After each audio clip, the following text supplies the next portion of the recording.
High, আমি সায়ন্তনী। আমার guitar ক্লাসে সকলকে জানাই স্বাগত।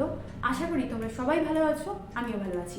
অনেকগুলো দিন পরে আবার চলে এলাম একটা নতুন ক্লাস নিয়ে। তো আজকে যে বিষয়টা আমরা আলোচনা করব, প্রথমেই বলে দিই, এটা আমরা একটা ডাউট সেশন হিসেবে ক্লাসটা করব, কারণ স্ট্রামিং প্যাটার্নের উপর ক্লাসটা হতে চলেছে। আগে তোমাদের একটা বা দুটো ক্লাস আমি পড়িয়েছিলাম স্ট্রামিং প্যাটার্নের উপরে, কিন্তু তার মধ্যে অনেকগুলো কোশ্চেন আমার কাছে এসেছে, যে কোশ্চেনগুলোর উত্তর আমার মনে হয় এখানেই দেওয়া যায়। তো অনেকে জিজ্ঞেস করেছো তোমরা যে স্ট্রামিং প্যাটার্ন তো শেখালে, তাহলে কোন গান বাজাবো আমরা? গান তো কিছু বাজানো শেখালে না, বা এই স্ট্রামিংয়ের মধ্যে দিয়ে তো কোনো গান বাজানোই যাচ্ছে না। দেখো, বিগিনার্স লেভেলে প্রথমেই গান বাজানোর কথাটা মাথাতে আসবে, এটা খুব স্বাভাবিক, কিন্তু যে ক্লাসটা আমি করিয়েছিলাম সেটা কিন্তু একটা আইডিয়ার জন্য, বিগিনার্স লেভেলে স্ট্রামিং সম্বন্ধে আইডিয়ার জন্য, এবং যাতে তোমাদের ডান হাতটা বাজাতে বাজাতে সচরাচর হয়ে যায় এবং তোমাদের সেটা মাথায় বসে যায়। কিন্তু আমি সেখানে কোনো গান বাজানোর জন্য দিইনি, আমি রিদিমের আইডিয়ার জন্য দিয়েছিলাম। তো এছাড়াও আরও কিছু প্রশ্নের জন্য আমি ভাবলাম চলো একটা ডাউট সেশন করানো যাক তোমাদেরকে। তো আজকে এবং নেক্সট যে ভিডিওটা আসবে দুটোই হবে স্ট্রামিংয়ের ওপরে ডাউট সেশন ক্লাস। আজকে আমরা কি শিখবো একবার এক ঝলকে দেখে নিই। প্রথমেই যে প্রশ্নটা আসছে সেটা হচ্ছে স্ট্রামিং প্যাটার্নটা কি। রাইট হ্যান্ড দিয়ে গিটার স্ট্রিংয়ের ওপরে রিদিম তৈরি করা। কর্ড এই কথাটার সঙ্গে নিশ্চয়ই পরিচিত। তো কর্ড যেমন গানকে একটা শেপ দেয়, ঠিক সেরকমই স্ট্রামিং প্যাটার্নটা গানকে একটা প্রাণ দেয়। এখানে স্ট্রামিং প্যাটার্নে আমরা দুটো স্ট্রোক ইউজ করতে পারি, ডাউন স্ট্রোক আর আপ স্ট্রোক। এবার ডাউন স্ট্রোক মানে কি?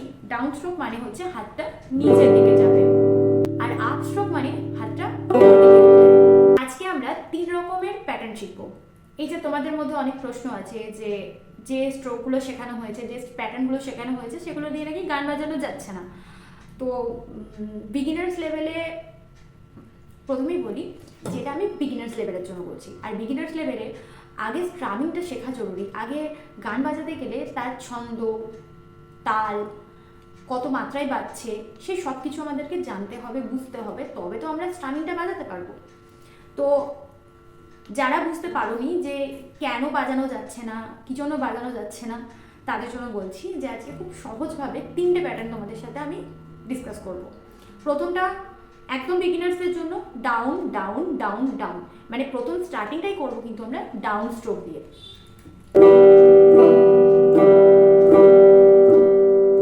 আমার মনে হয় এই স্ট্রোকটা বিগিনার্সদের জন্য সব থেকে ইজি এবং মজাদার একটা স্ট্রোক। তো যারা একদম নতুন শুরু করছো, নতুন গিটারে হাত দিচ্ছ, তাদের জন্য কিন্তু এটা খুব মজাদার একটা স্ট্রোক। আর তার সাথে সাথে যদি গানের এক্সাম্পল দিতে বলো, তাহলে বলবো যে তুমি হো, কিংবা আমাকে আমার মতো থাকতে দাও। যেমন ধরো, আমাকে আমার মতো থাকতে দাও গানটার ক্ষেত্রে কি হয়, আমাকে আমার মতো থাকতে দাও, আমি নিজেকে নিজের মতো গুছিয়ে নিয়েছি, ঠিক এইভাবে আসবে। তোমরা যদি মনে করো যে হাত দিয়ে বাজাবো, ফার্স্টে এভাবে,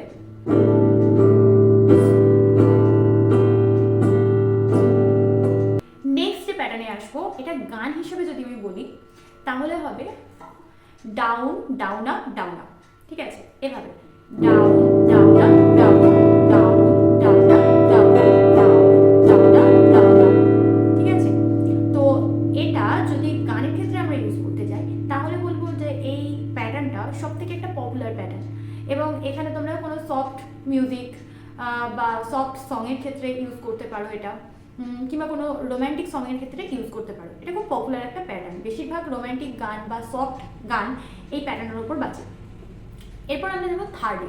এটা একটু অ্যাডভান্স লেভেলের প্যাটার্ন, এখানে 90% বলিউড সঙ্গই বাজানো যেতে পারে বলতে পারি। তোমরা ট্রাই করতে পারো, যারা অলরেডি বিগিনার্স লেভেল থেকে পেরিয়ে গেছো তোমরা ট্রাই করতে পারো এই প্যাটার্নটার সাথে সাথে।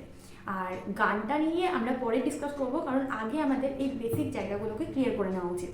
Down down up up down up, কিরকম আসছে?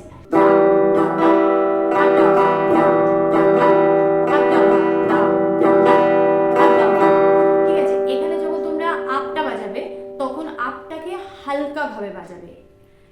এখানে সাউন্ডটা আমার জোরে দেওয়া আছে, যার জন্য হয়তো বুঝতে প্রবলেম হচ্ছে।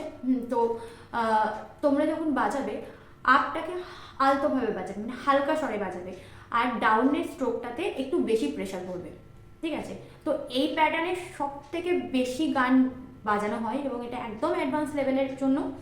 তো বিগিনার্সদের ট্রাই করার খুব একটা দরকার নেই, তোমরা ফার্স্টটা এবং সেকেন্ডটা ভালোভাবে প্র্যাকটিস করতে পারো। এবার যেতে যেতে কিছু টিপস দিয়ে যাই।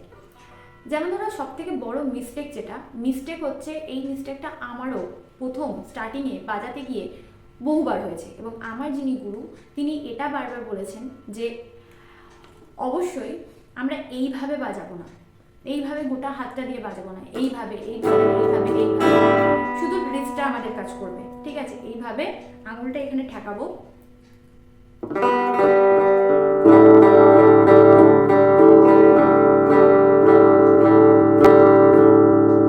এইভাবে আমরা করব।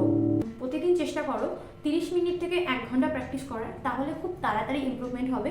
আশা করি আজকের ক্লাসের পর আর কোনো ডাউট থাকবে না এই বিষয়টা নিয়ে, কারণ এরপরেও যদি কোনো ডাউট থেকে থাকে তাহলে কমেন্ট করতে দ্বিধাবোধ করো না কেউ। আর আগের যে ক্লাসগুলো আমি করিয়েছি সেগুলো অবশ্যই ভিডিও নিচে লিঙ্ক দেওয়া আছে, তোমরা গিয়ে ভিজিট করে নাও। যারা একদম নতুন আমার চ্যানেলে, যদি আমার ক্লাস একটু হেল্পফুল লেগে থাকে তাহলে অবশ্যই চ্যানেলকে সাবস্ক্রাইব করে আমার সঙ্গে জয়েন থেকো এরকম নতুন নতুন গিটার ক্লাসের জার্নি দেখতে। আর যারা বিগিনার্স তাদের জন্য তো এগুলো প্রত্যেকটা ভিডিও হতে চলেছে হেল্পফুল। তো সপ্তাহে 2 থেকে 3টে ভিডিও আসবে এবার থেকে, তার জন্য তোমাদের উৎসাহটা আগে দরকার। তো ভিডিও ভালো লাগলে লাইক করতে ভুলো না, সাবস্ক্রাইব করতে ভুলো না। আজকের মতো ক্লাসটা এখানেই শেষ করছি, দেখা হচ্ছে নেক্সট ভিডিওতে।